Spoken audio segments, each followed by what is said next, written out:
Pay close attention. What you're about to see is Bible prophecy being fulfilled.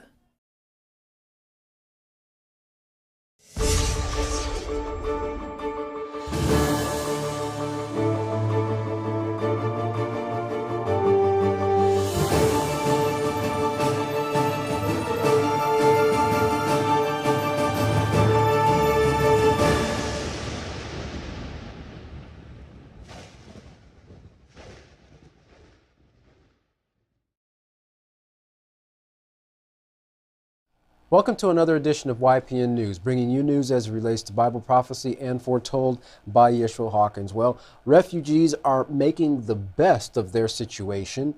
We have some bombings that have occurred in Somalia, which have left over 300 people dead. Yeah. And of course, the U.S. and North Korea are edging ever so close to that cliff of war. But we're going to start off first with the old Roman Colosseum, which was unveiled this past July after a 3-year restoration process to remove the years of pollution. Well, the exterior cleaning cost over $7 million and was paid for by luxury goods maker Todd's. That same company will pay over $27 million total for a total restoration and expansion to include a visitor center and cafeteria.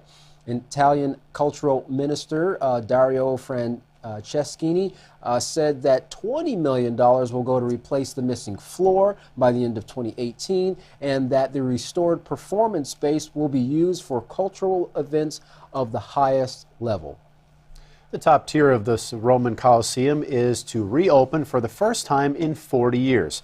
On November 1st, the scheduled opening date, the Colosseum will offer visitors a bird's eye view of the amphitheater and the Italian capital. Interesting. Well, about an hour's drive from Amman, the city capital of Jordan, lies a family-owned pastry shop called Farouk's Sweets. Customers are placing orders to stock up for the weekend. Now, of course, this might sound like a normal thing with only the exception of one thing. This shop is in the largest Syrian refugee camp in the world. The Satari refugee camp is spread over 3 square miles, opened by the Jordanian government in 2012. It lies just across the border from Syria. The 80,000 residents used to live in tents, but now live in corrugated shelters and metal containers called caravans. Initially, refugees thought that their stay would be short-lived, like a month or two, but the years that followed was longer than anyone could have expected. Now, that led to Syrians opening up small businesses, just like they did at home. The pastry shop is one of 3,000 small businesses operating in the camp. Wow. Well, the shops aren't just tiny little gum and candy stores. There's a supermarket, a pizza shop, and a falafel stand, just to name a few. Abu Hassini, one of the owners of the pastry shop, said that there are good opportunities to work here. Thursday, Friday, and Monday are the busiest because at that time people are celebrating weddings. Well, Abu and his family left behind a chain of pastry shops when they left their home in Dara, and in fact 2/3 of the refugees are from that same area in southern Syria. The Husseini family has opened 4 shops inside the camp and said it's a source of mental and psychological survival. We get up every morning at 6 o'clock to escape the situation that we're in. Jordanians come and buy from here. Taxi drivers pick up sweets to take outside, and all the Syrians who live outside make orders and buy sweets for weddings. Now, according to the UN businesses inside camp, the businesses inside the camp, they generate over $13 million a month for the refugees and the Jordanians they do business with. And that's really quite an accomplishment for them to go from having nothing to setting up over 3,000 businesses and generating that amount of income. It's really quite an accomplishment for their situation. Yeah, and it shows really the character and the resilience of the Syrian people, that they're not willing to just sit down and just, kind of give up. Yeah, give up. They're willing to put forth some effort and make something of the environment that they're in, and for even the people who live around them, right? Well, the city of Quebec, Canada, is instituting what is being called a Burka ban. The city said that it's not targeting any particular religion, but many believe it's targeting Muslims. Well, the bill, B62, has been in the works for many years as the Quebec government has tried to do this time and time again over the years. The ban prohibits face veils being worn if someone uses public services. So, what does that mean? Well, basically, no riding the bus, no taking the subway. You can't even go to the public library and check out a book. And of course, if you work for the local government, no face veils there either. Again, the city said that this is an all-encompassing law and has nothing to do with Muslim religion or Muslim women. Quebec is following the lead of other European and African countries. In Turkey, it was banned until 2013. So now the question is, how will this ban be enforced? Well, 1,000 euro fines, jail times, like other European countries, just to name a few of them.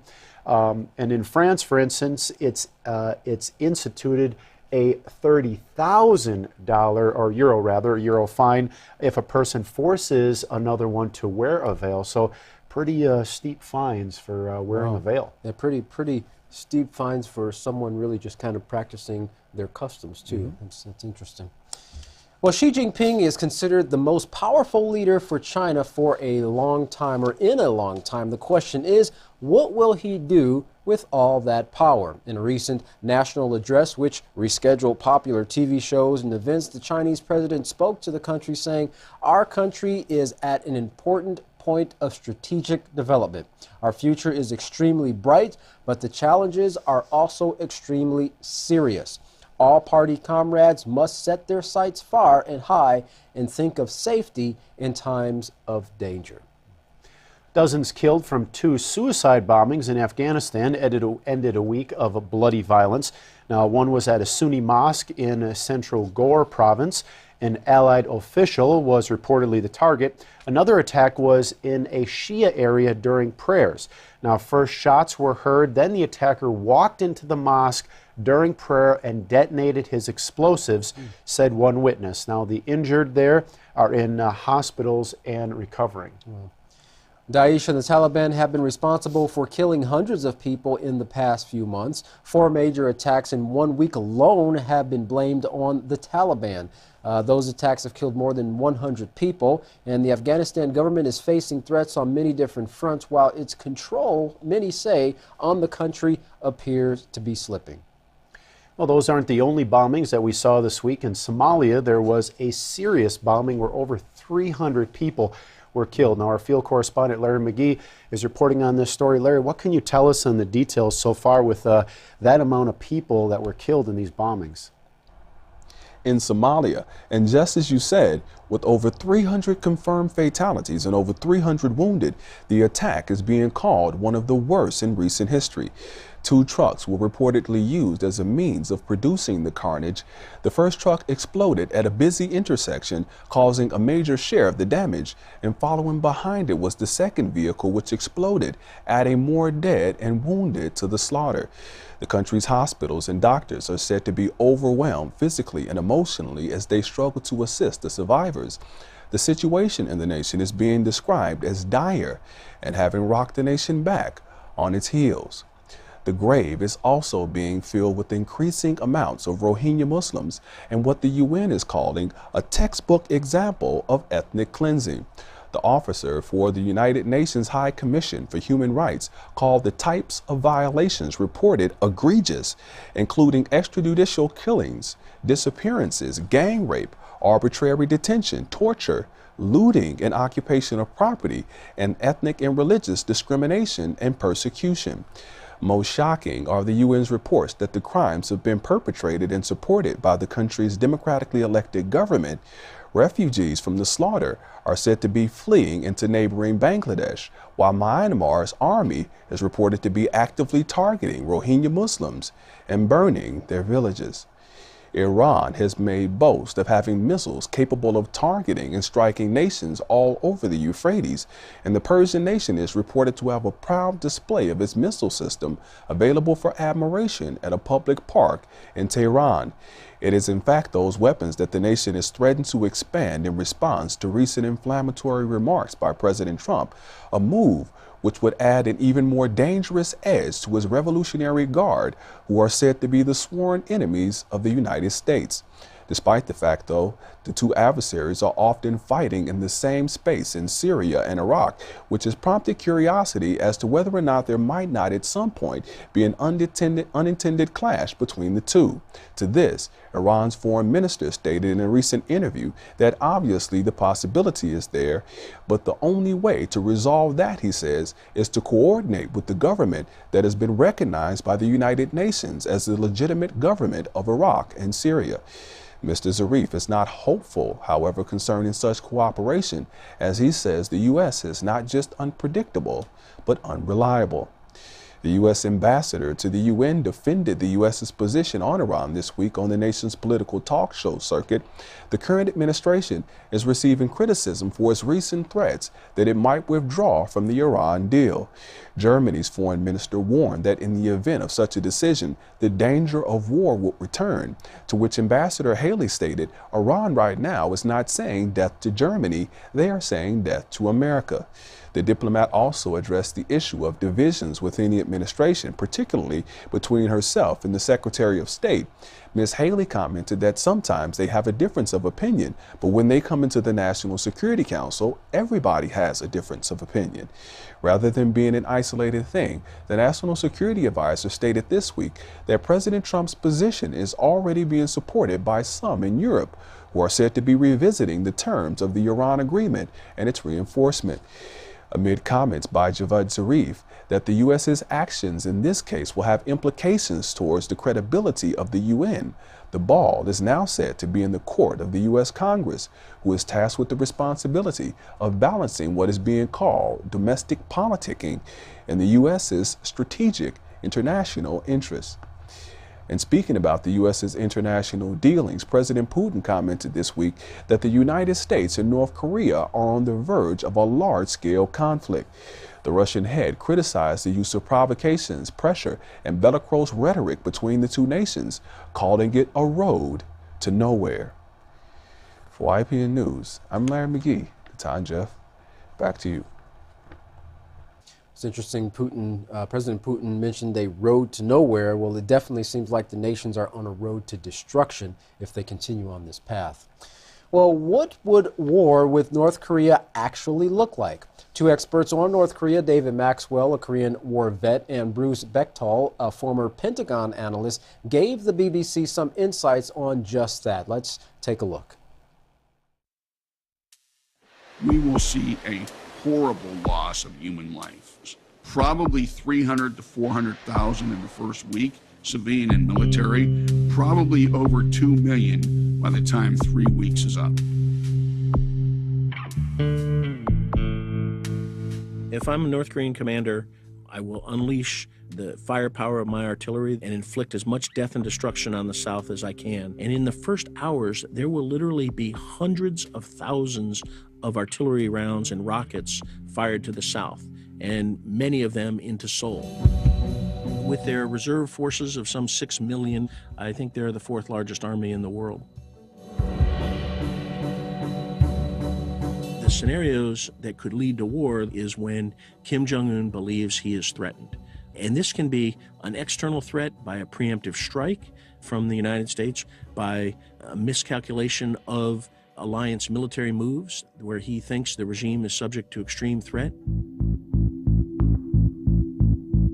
Our task will be to use air power to hold those guys off as much as we can until we can get heavier stuff in there. The first thing you gotta do is to get all your stuff combat loaded on ships.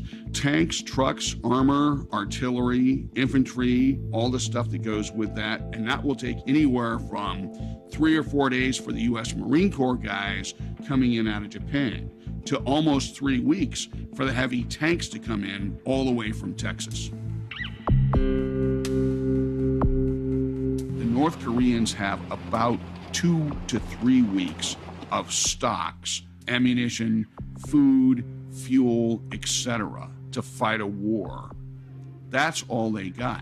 So their war plan has to include accomplishing all of the goals that they have within that short time frame, because after that, they're living off the land.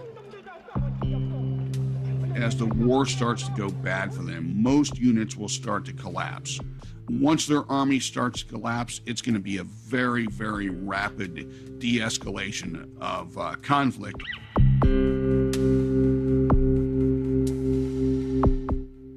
When they know that, then what reason do they have not to use the nukes and take out several 100,000 Americans with them? Katan, it's interesting how these analysts already have what they believe figured out, the exact plan, and, you know, as it shows there, over a 3-week span, how everything is going to go. But it's really uncertain in a war just what will take place. But interesting short video there. Yeah.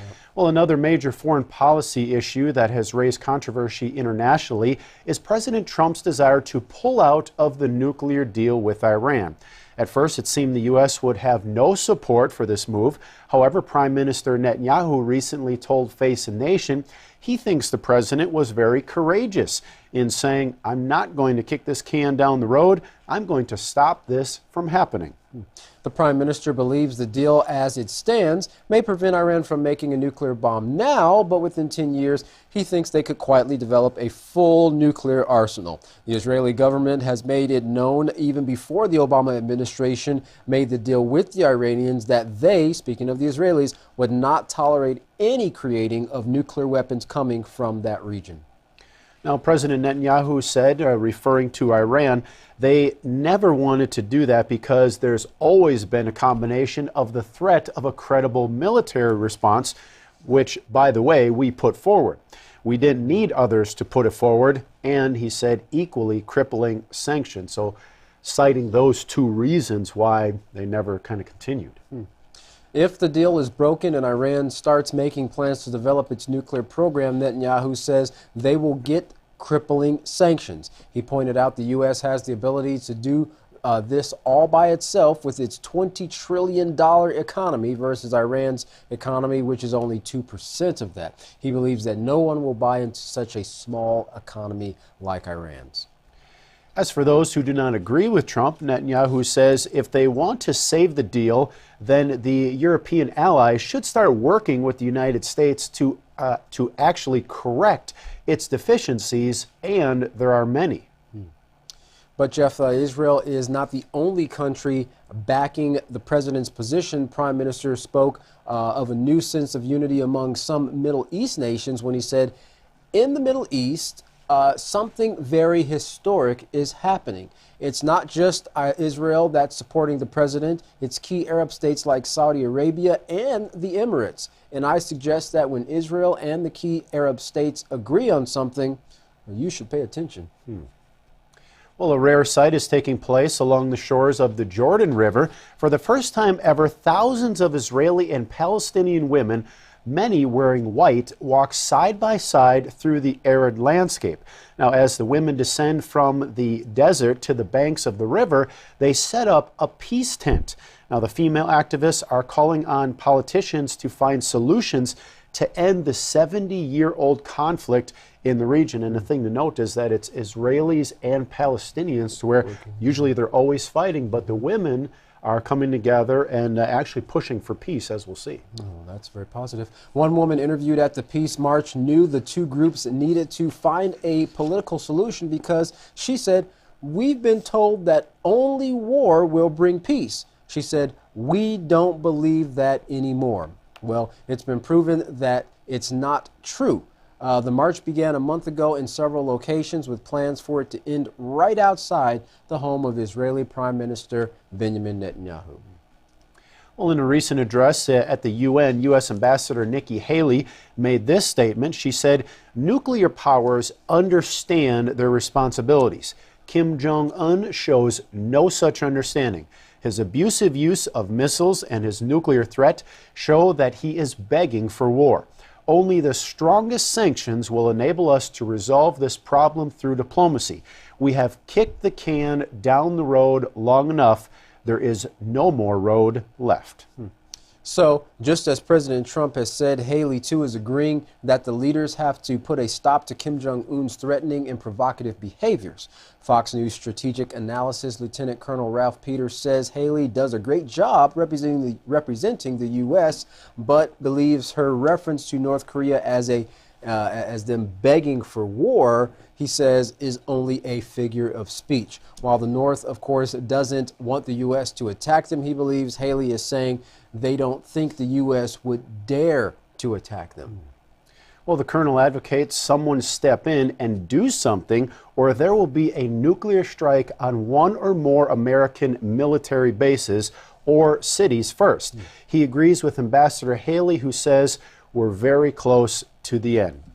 So, Katan, you have Benjamin Netanyahu making the statement that in the Middle East something very historic is happening. You have Nikki Haley saying we are very close to the end. And then you have North Korea making the statement that a nuclear war may break out at any moment. So you could see that it's not just an isolated idea or thought of one nation or one person, that we're very close to something major taking place. That's right. And that, with that thought, it kind of reminds me of the author Yisrael Hawkins, who wrote back in the late 70s a book entitled The Mark of the Beast, where he detailed prophecies that were given thousands of years ago, showing this very thing, that the nations will be building up to a time of war, but not just any war, a war where all mankind could be destroyed, and that is only possible through nuclear weapons. Well, if you'd like to find more about this historic time that we're now living in, you can contact the House of Yahweh today. And when you do, don't forget to request your free Prophetic Word magazine and monthly newsletter. Here's how.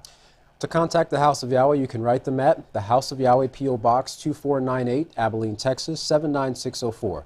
You can also call them at 1-800-613-9494, or visit them on any of their websites by going to www.yahweh.com, www.yisraelhawkins.com, and www.yahwehsbranch.com.